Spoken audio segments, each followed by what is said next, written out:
So Microsoft's Billy Big Bollocks Surface laptops are stunning machines, but they also cost as much as one of those MacBook Pro jobbies, which ain't exactly great if your mattress isn't stuffed full of cash. So an alternative option for those on a budget might be this wee blighter here, Microsoft's Surface Laptop Go. It's certainly not as powerfully spec'd, but it starts from just 549 quid for the 64 gig model, and it's just as pleasingly portable as them Chromebook jobbies, but with full proper Windows on board instead. Now you can grab yourself a Microsoft Surface Laptop Go from all of the usual retailers, Amazon, John Lewis, Currys, etc, right now. And I've been using this dinky delight as my laptop for the last week or so, and here is my full in-depth Microsoft Surface Laptop Go review. And for more on the latest greatest tech, please do subscribe and ding that notifications bell. Cheers! Now one of the highlights of this teeny wee notebook is definitely the ultralight and compact chassis, which only just tips the scales past 1 kilo. It's definitely great if you're travelling a lot, or at least if you're planning to, when the entire world isn't being crippled by some deadly disease. And despite that lightweight frame, the Surface Laptop Go feels solidly constructed in every area.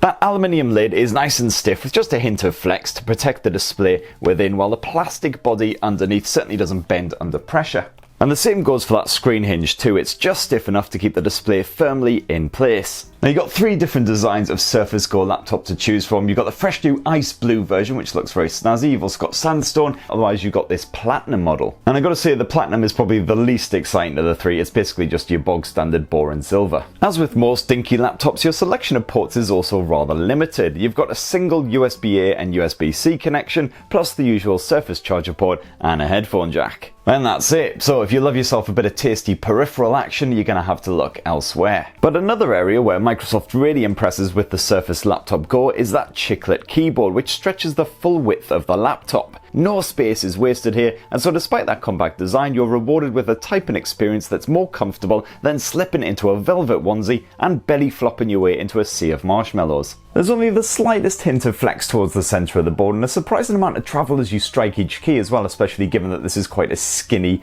laptop. So I found that I could reach my top touch typing speed in no time at all. And it's also a super quiet laptop as well, even when you're in full flow. However, be warned that there's absolutely bugger all backlighting here, so the Surface Laptop Go is a proper pain to use at night if you don't want to disturb your bed partner. The laptop also features a good sized trackpad, perfectly responsive to your swipes and your multi-touch gestures. And you've also got touchscreen controls here, although I did find that the pinch to zoom and some of the other multi-touch gestures often didn't work with the touchscreen. Now the power button on the Microsoft Surface Laptop Go also has an integrated fingerprint sensor, which is really helpful if you find yourself unlocking your laptop dozens and dozens of times a day. And combined with that Windows Instant On feature, it's definitely a great little time saver. You're literally pressing that power button and then you're into your Windows desktops within about a second or so. Now when you first yank your Microsoft Surface Laptop Go out of its box, it will unfortunately be in Windows S mode. That means you can only install applications on it direct from the Microsoft Store. Thankfully, it's quickly and easily to upgrade yourself to full fat Windows. Doesn't cost anything at all, and you'll be asked if you want to do that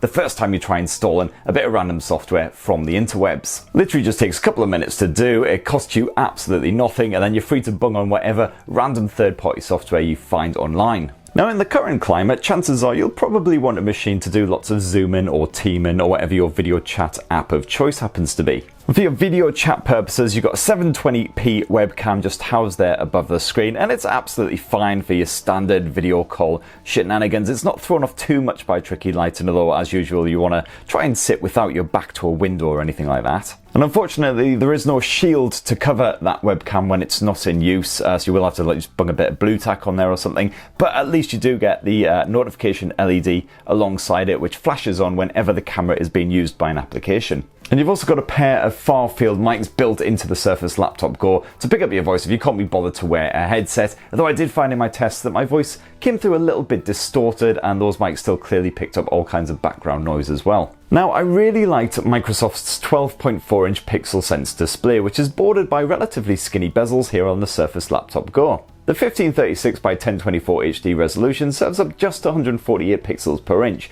so yeah, images aren't exactly detail-packed admittedly. All the same though, I enjoyed streaming some shows when I managed 5 minutes to chill out, and the contrast is better than you might expect. Plus the colour reproduction is impressively accurate if you want to edit pics. You got 99% of that sRGB gamut and 74% of the Dolby RGB gamut accurately represented by the dinky panel. And it's pretty bloody bright as well, topping off at just a smidge under 400 nits, so it's absolutely fine for outdoors use. Those speakers pump out a lovely bit of Dolby quality audio, which is loud enough to be clearly heard in a lively kitchen or other places with plenty of stuff going on, helped along by the fact that the sound seems to seep out of the keyboard. I certainly wouldn't want to use the speakers to listen to music. You'll definitely want to get some headphones on the go for a bit of all that, but it's absolutely fine for just chilling with a bit of Netflix or whatever. And all SKUs of the Microsoft Surface Laptop Go are powered by Intel's 10th generation Core i5 chipsets, backed by either 4 or 8 gigs of RAM. My 8 gig model was fine for working in Chrome while streaming media, as long as you don't go too crazy with the number of tabs.